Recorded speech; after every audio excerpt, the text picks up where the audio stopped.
A real é que ninguém se conhece de verdade enquanto vive dentro da narrativa que outra pessoa escreveu. A gente cresce respirando os medos, hábitos, regras e visões de mundo dos nossos pais. E isso é natural, mas chega um momento que você percebe que está vivendo em uma atmosfera que não é sua.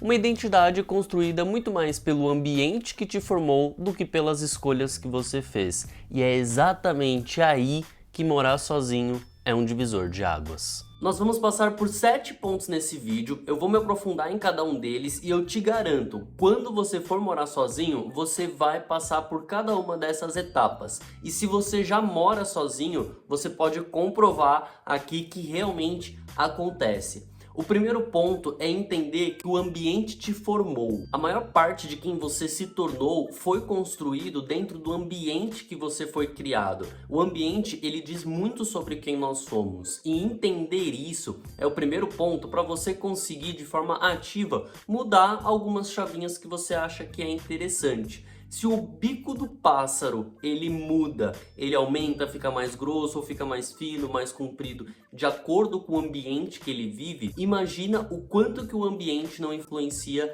a nossa mente, a nossa cabeça, a nossa construção, os nossos princípios, os nossos medos. Nós absorvemos tudo. A forma como a família lida com o dinheiro é a disciplina. Então, a mudança de ambiente, ela é o primeiro passo para você também mudar. Até Jesus teve que sair da terra onde ele nasceu para ir para outros lugares fazer milagre. Então, da mesma forma, você precisa sair daquele ambiente para começar a construir quem realmente você quer se tornar. E aí que entra o nosso segundo ponto do vídeo, que é o choque de morar sozinho. O primeiro choque de morar sozinho é que você perde aquele ambiente antigo, perde as referências que geravam os seus comportamentos. Então tudo depende de você. Se a casa vai estar limpa ou não, se você vai comer bem, se você vai se organizar, a forma como você vai organizar o ambiente, a decoração que você vai colocar ali, poder colocar as coisas do jeito que você quiser, aonde você quiser, é muito bom. Só que ao mesmo tempo, você é responsável pela organização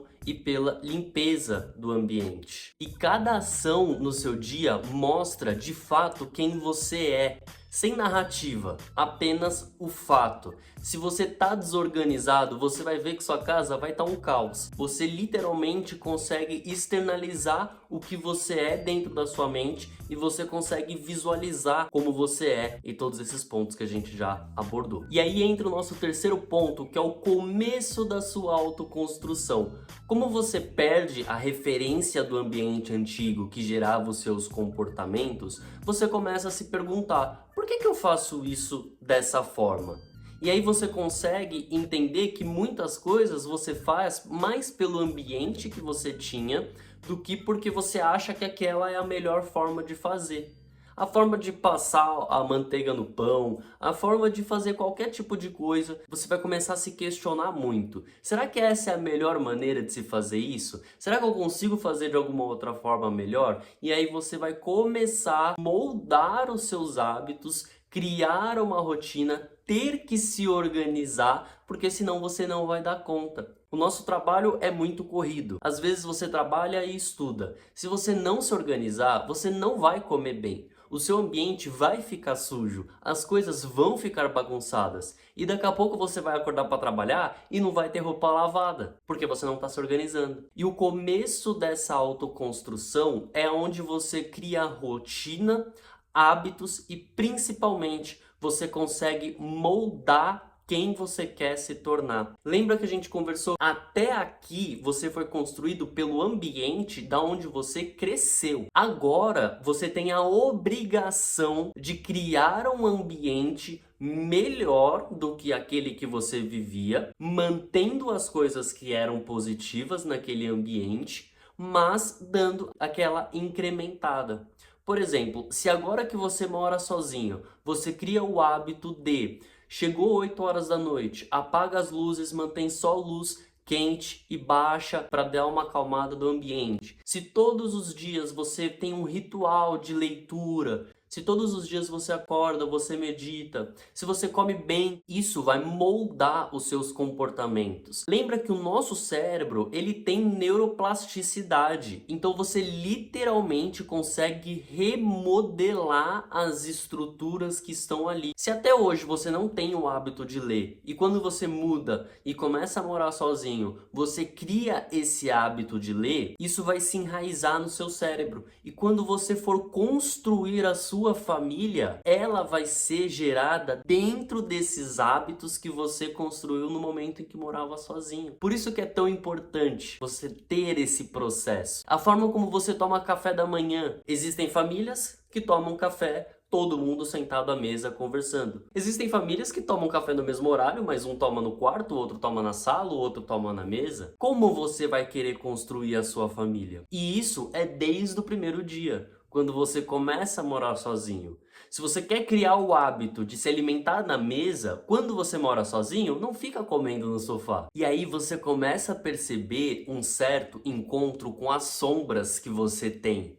Você começa a perceber o quão procrastinador você é. Você começa a perceber a preguiça que você tem. Você começa a entender que existem coisas que você não suporta fazer. Pode ser arrumar cama, pode ser lavar banheiro, mas vai ter coisas que você vai perceber que você não gosta. Não tem o que fazer. Se você não guardar a louça, e aí, vai ficar tudo pra fora? O seu ambiente não vai estar organizado se você tiver cheia de louça para guardar na cozinha. E justamente nesse momento que você começa a criar esses conflitos internos com a sua sombra, e você começa a decidir, eu vou vencer essa batalha ou eu vou perder? E é nesse momento que você começa a se forjar cada vez mais. Tem gente que não gosta de cozinhar.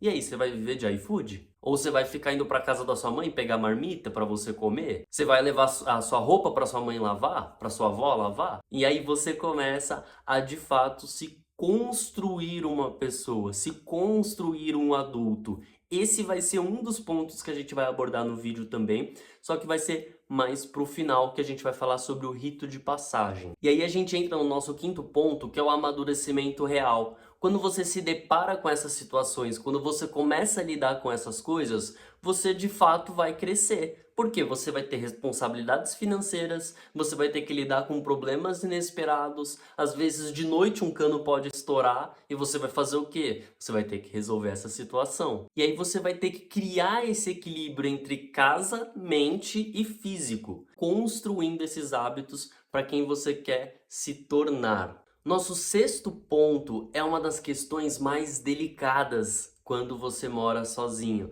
E sinceramente eu vejo poucas pessoas falando sobre isso aqui na internet.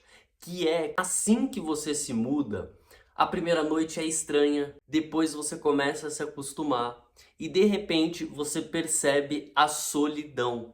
De você não ter mais alguém para conversar todo dia, de você estar num ambiente que é só seu.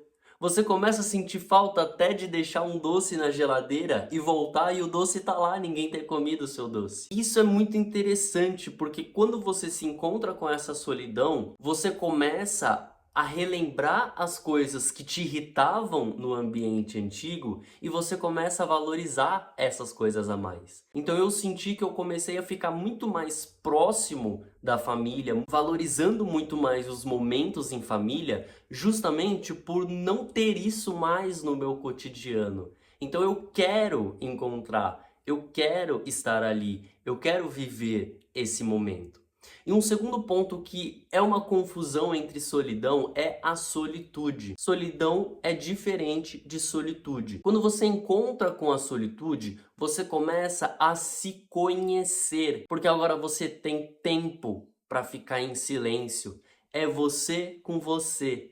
E todos esses pontos que eu falei sobre casa organizada ou coisa bagunçada, é você com você. Você está se conhecendo, você está se desafiando, você está se batendo, você está entendendo as coisas que você gosta, que você não gosta, você está aprendendo a fazer coisas que você não gosta, enquanto você está amadurecendo. E esse momento de mudança da solidão para a solitude é quando você começa a perceber que você não está mais sentindo a falta de alguém, mas você está de fato sentindo a sua própria presença. e você começa a lidar melhor com isso. Você começa a gostar de quem você realmente é. E nesse momento você consegue ajustando as coisas de forma muito mais profunda, muito mais sincera. E essa força, ela realmente muda a forma como você pensa, a forma como você age e a forma como você trabalha.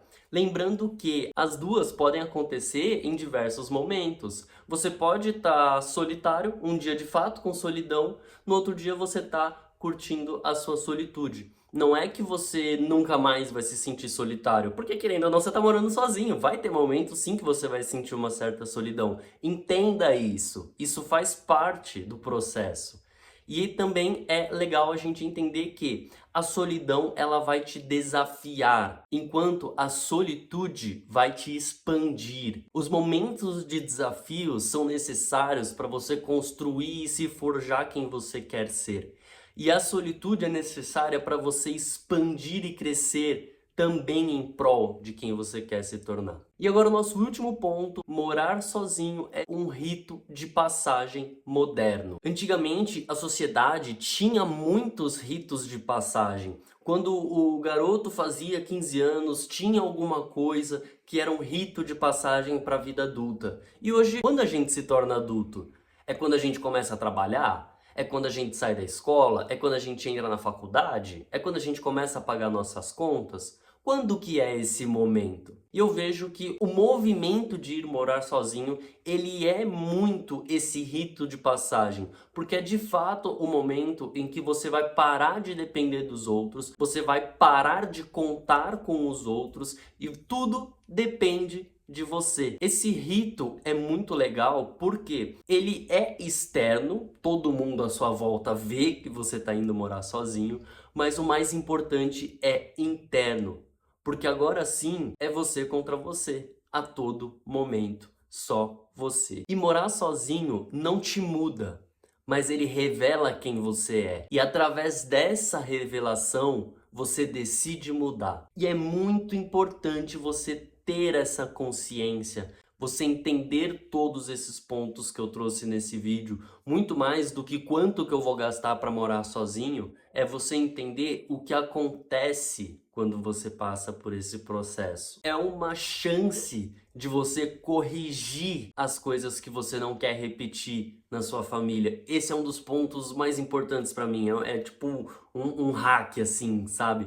Você conseguir sair daquele ambiente que você tinha, olhar para esse ambiente como se ele fosse uma maquete, que ele tá lá embaixo e você tem uma visão de cima de tudo ali, e você conseguir ajustar as peças que você acha necessário. Por esse vídeo é isso, espero de verdade que você tenha gostado, é um assunto muito interessante e a forma como eu tentei abordar nesse vídeo é diferente do que eu vejo geralmente aí através da internet. Aproveitando que você tá aqui até agora, cara, assiste esse outro vídeo aqui, ó, que esse aqui ficou brabo. Tamo junto, muito obrigado e se inscreve.